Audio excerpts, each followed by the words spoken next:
Now we have the next case study.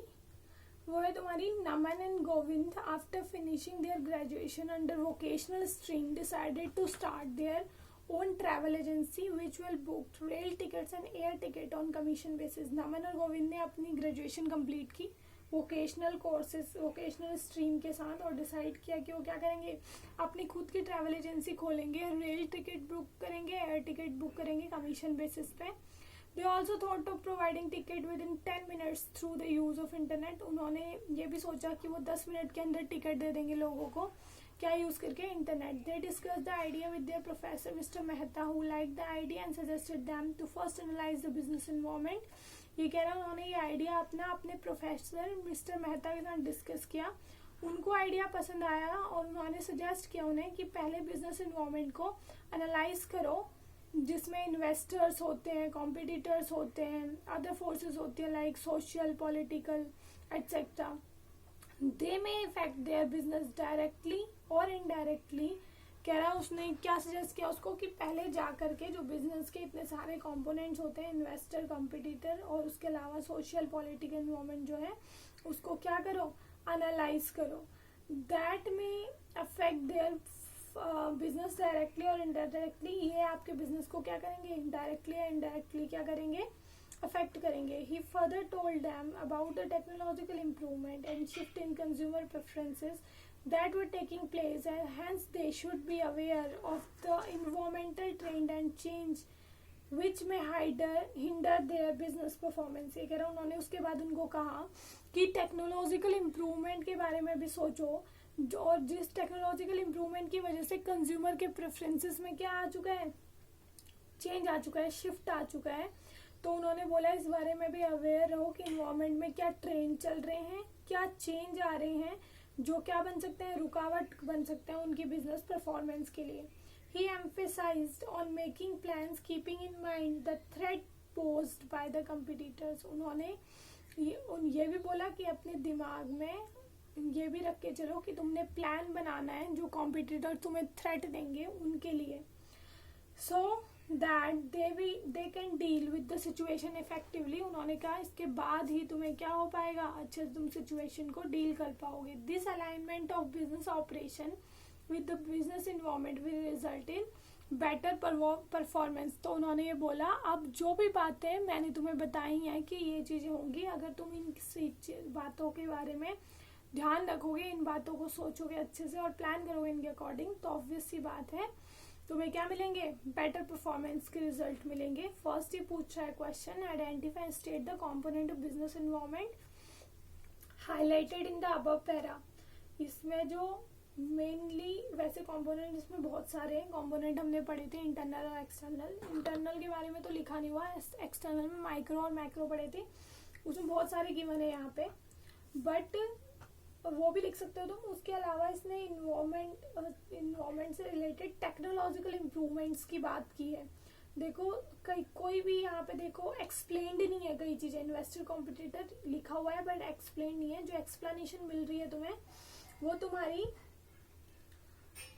Fifth जो line है नीचे से, फिफ्थ लाइन में टेक्नोलॉजिकल इम्प्रूवमेंट का एक पॉइंट बोल रखा है, तो ये एक्सप्लेन कर रखा है अबाउट द टेक्नोलॉजिकल इम्प्रूवमेंट की टेक्नोलॉजिकल इम्प्रूवमेंट हो रही है। तो यहाँ पे तुम्हारा टेक्नोलॉजिकल इन्वायरमेंट है अगर हम एक कंपोनेंट लेके चले, अदरवाइज तुम कंपोनेंट और भी ले सकते हो, ऊपर नीचे दे रखी है, नेम तो है।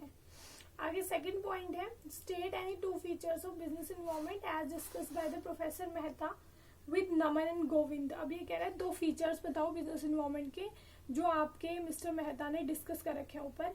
एक तो इसने मिस्टर मेहता ने उनको ये बोला था business environment consist of investor, competitor and other forces like social, political. तो कुछ तो स्पेसिफिक फोर्सेस बताई उसने, इन्वेस्टर और कॉम्पिटिटर क्या है, स्पेसिफिक फोर्सेस है, और जो सोशल और पॉलिटिकल है वो क्या है, जनरल फोर्सेस है। तो पहला फीचर है इसमें स्पेसिफिक एंड जनरल फोर्सेस का। सेकंड फीचर है इसमें, इसने बोला इन्वायरमेंटल ट्रेंड को ध्यान रखो, और दूसरी बात चेंज विच में हिंडर।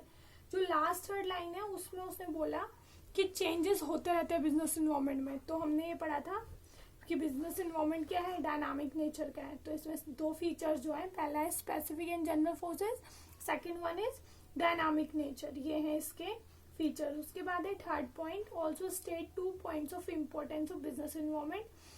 2 इम्पोर्टेंस पूछ रहा है ये जो मिस्टर मेहता ने डिस्कस किए हैं अब उस सिचुएशन में। उसने 2 इम्पोर्टेंस कौन सी बताई कि अगर तुम इन्वायरमेंट स्कैन करोगे तो तुम्हें थ्रेट का पता चलेगा।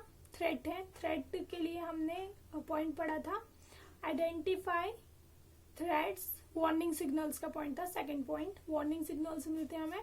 और एक इसने दूसरा ये बताया है कि making plans keeping in mind the threat pose by. आप प्लान्स जो बनाओ वो इन्वायरमेंट को स्कैन करके बताओ कह रहा है ये। दैट मीन्स इसमें सेकंड इंपॉर्टेंस है planning and policy formulation, assisting in planning and policy formulation. ये है इसका थर्ड का आंसर। देन सेवेंथ है आपका question unsolved. Metlab network and technology limited is leader technology innovation in the United State. US में आपकी ये कंपनी काम कर रही है टेक्नोलॉजिकल इनोवेशंस के लिए। Creating product and solution for connecting the world, product और सोल्यूशन बना रही है दुनिया को कनेक्ट करने के लिए। It has large research and development team. इनकी आरडी टीम जो है काफ़ी बड़ी है, रिसर्च एंड डेवलपमेंट, जो जिसने इन्वेंट की थी पहली first smart watch named as W7। तो ये कह रहा है ये वॉच कैसी थी, टाइम दिखाने के अलावा कुछ हेल्थ पैरामीटर्स थे इसके अंदर, लाइक की हार्ट बीट भी बताती थी, ब्लड प्रेशर भी बताती थी। While in search of market abroad, जब इन्होंने विदेशों में जाकर के मार्केट सर्च की तो उन्होंने ये पाया India the reform process was underway with the aim of accelerating the pace of economic growth. कि जो रिफॉर्म्स है, सुधार आए हैं इंडिया के अंदर, क्यों आए हैं, इकोनॉमिक ग्रोथ को बढ़ाने के लिए। वो रिफॉर्म्स जो हमने पढ़े थे, तुम्हें याद होगा 1991 की पॉलिसी, उसी के बारे में है ये केस स्टडी। इस लाइन से पता चल रहा है the company decided to take advantage of simplified export procedures. Company ने एडवांटेज लिया, क्यों, क्या हुआ था, रिफॉर्म्स की वजह से एक्सपोर्ट प्रोसीजर क्या हो गया था, सिंप्लीफाई हो गया था। देखो यूएस बेस्ड कंपनी इंडिया में काम करने आएगी तो ऑब्वियसली बात है एक्सपोर्ट प्रोसीजर चाहिएगा, उसको एक्सपोर्ट कर रही है वो, ठीक है। And removal of quantitative as well as tariff restrictions in India. उसके अलावा इंडिया ने क्या किया था, कुछ क्वांटिटेटिव और जो टैरिफ रिस्ट्रिक्शंस थी इंपोर्ट की वो भी क्या कर रखी थी, खत्म कर दी थी। तो इन 2 बातों का उसने फायदा उठाया। It set up its office in Jamnagar with a view to capture the Indian market. Jamnagar में इन्होंने अपना ऑफिस बनाया इंडियन मार्केट को कैप्चर करने के लिए। छोटे से टाइम पीरियड में ये कंपनी क्या बन गई, मार्केट लीडर बन गई। और जो कंपनी की सक्सेस है उसने अदर जो मैन्युफैक्चरर्स हैं, अदर प्लेयर्स हैं, उनको भी अट्रैक्ट किया मार्केट में आने के लिए। कंपटीशन बढ़ा तो प्राइसेस क्या हो गए, कम हो गए। कंपटीशन बढ़ता है तो ऑब्वियसली बात है प्राइस कम होते हैं। Thereby benefiting the customer, इससे कस्टमर को क्या हुआ, बेनिफिट हुआ। अब ये पूछ रहा है in the above paragraph two major concept related to the government policy have been discussed. अब ये पूछा है कि गवर्नमेंट पॉलिसी के 2 मेजर कंसेप्ट यहाँ पे क्या कर रखे हैं, डिस्कस कर रखे हैं, उन्हें एक्सप्लेन करो और आइडेंटिफाई करो। 1991 की पॉलिसी है, मैंने पहले ही बोला था। तो 1991 की जो पॉलिसी थी उसके 2 बातें इसमें दे रखी हैं, दैट इज ग्लोबलाइजेशन। एक तो देखो बाहर की कंपनी है इंडिया में आ रही है तो ये है ग्लोबलाइजेशन। सेकंड है एक्सपोर्ट प्रोसीजर हमारा सिंप्लीफाई हो गया है और रिस्ट्रिक्शंस खत्म कर दी हैं, तो वो क्या है, लिबरलाइजेशन। 2 पॉइंट थे इसमें, लिबरलाइजेशन एंड ग्लोबलाइजेशन। उसके बाद कह रहा है also explain briefly any 3 impact of these concept on Indian business and industry. बेटा जब 1991 की पॉलिसी की थी उसका 3rd पॉइंट था हमारा impact of new policies on Indian business and industry. उसका 3rd पॉइंट पढ़ा था हमने कि जो नई पॉलिसी आई थी 1991 की, उसका क्या फर्क पड़ा था इंडियन बिजनेस और इंडस्ट्री में। इंडियन बिजनेस और इंडस्ट्री में उसका क्या इम्पैक्ट पड़ा था, ये उसका क्या था, 3rd टॉपिक था। तो क्या इम्पैक्ट पड़ा था, कंपटीशन इंक्रीज हो गया था, ह्यूमन रिसोर्स हमें आपकी स्किल्ड चाहिए था, हमारी जो अप्रोच थी वो मार्केट ओरिएंटेड हो गई थी, उसके अलावा कस्टमर मोर डिमांडिंग हो गया था, टेक्नोलॉजिकल एडवांसमेंट हुई थी। मैंने बहुत सारे बोल दिए, इसमें तुम्हें इसने 3 बोला है तो 3 आप एक्सप्लेन करोगे इसमें से। देन है आपका 8th and last case studies unit की unsold.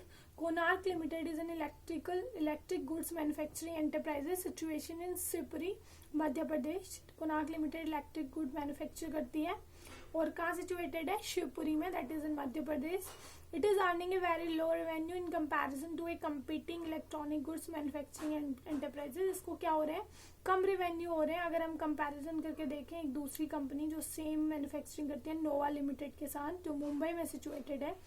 Both Konark's and Nova's operation are affected directly by the investor customer competitor supplier. कह रहा दोनों के जो ऑपरेशन है, काम है, उनको डायरेक्टली अफेक्ट करते हैं. कौन, इन्वेस्टर और customer competitor supplier, which are unique to their respective locations. वो क्या है, अलग अलग है उनकी लोकेशंस के अकॉर्डिंग. एक मध्य प्रदेश में है तो वहाँ अलग है, मुंबई में है तो वहाँ पे अलग है. In addition to this, individual forms of these field are affected indirectly by the factors like the money supply in the economy, composition of family and technological changes. अब ये कह रहा है इसके अलावा इन फॉर्म्स को क्या करती हैं, इनडायरेक्टली भी अफेक्ट करती हैं. क्या, money supply in the economy, economic environment, composition of the family, social environment, technological changes, technological environment. अब ये पूछा है identify and state the feature of the concept discussed in the above paragraph. अब ये पूछा है कौन सा कंसेप्ट है ऊपर और उसका फीचर बताना है कि कौन सा फीचर दे रखा है. कंसेप्ट है आपका बिजनेस इन्वायरमेंट, बिजनेस इन्वायरमेंट की बात हो रही है ऊपर. और दूसरा जो उसका फीचर है स्पेसिफिक एंड जनरल फोर्सेस. साफ साफ लिखा हुआ है, इन्वेस्टर और कस्टमर कंपटीटर सप्लायर, खुद लिखा भी हुआ है, वो यूनिक है, स्पेसिफिकली अफेक्ट करते हैं. और दूसरा ये भी लिखा हुआ है कि इसके साथ साथ इकोनॉमिक कंडीशंस और तुम्हारी composition of the family, technological changes भी अफेक्ट कर रही हैं. तो वो क्या है, जनरल फोर्सेस में आती हैं. तो ये तो है आपका फीचर इसमें जो हमने आइडेंटिफाई किया है. बी पार्ट में बोल रहा also state any 4 points of importance of this concept. आगे पूछा है बिजनेस इन्वायरमेंट को आइडेंटिफाई करने के 4 इम्पोर्टेंस बताओ, 4 उसके इम्पोर्टेंस बताओ. Importance of scanning the business environment आपकी इस यूनिट का सेकंड टॉपिक. तो उसमें आपने पढ़ा था हमें फर्स्ट मूवर एडवांटेज मिलता है, अपॉर्चुनिटी फाइंड आउट करके हम उसको ग्रैब करते हैं. वार्निंग सिग्नल्स मिलते हैं हमें, अगर नए कॉम्पिटिटर आ रहे हैं तो हमें थ्रेट का पता चल जाता है अगर इन्वायरमेंट स्कैन करें. उसके अलावा टैपिंग यूजफुल रिसोर्सेज. हम सोसाइटी में होते हैं, अगर सोसाइटी में हमें चलना है तो सोसाइटी को सेटिस्फाई रखना पड़ेगा. वो सेटिस्फाई तब रखेंगे हम जब हमें सोसाइटी की रिक्वायरमेंट का पता चलेगा, उसको ज़रूरत क्या है. ज़रूरत पूरा करने के लिए हमें रिसोर्सेज की ज़रूरत पड़ेगी, तो हम उनको क्या कर सकते हैं, सबसे पहले टैप कर सकते हैं अगर हम इन्वायरमेंट स्कैन करते रहें. उसके अलावा था कोपिंग विद रैपिड चेंजेस के साथ हम क्या करेंगे, टैकल कर सकते हैं, उनको कॉप अप कर सकते हैं अगर हम अपने इन्वायरमेंट को टाइम से स्कैन कर लेते हैं. उसके अलावा भी बहुत सारे थे तो आप एक्सप्लेन कर लेना एनी 4 जो भी आपको ठीक लगे, जो आपको याद आ जाए. तो ये था आपका, इसकी केस स्टडीज़ ख़त्म हो गई हैं. आई होप आपको समझ में आ गई होंगी सारी. Thank you.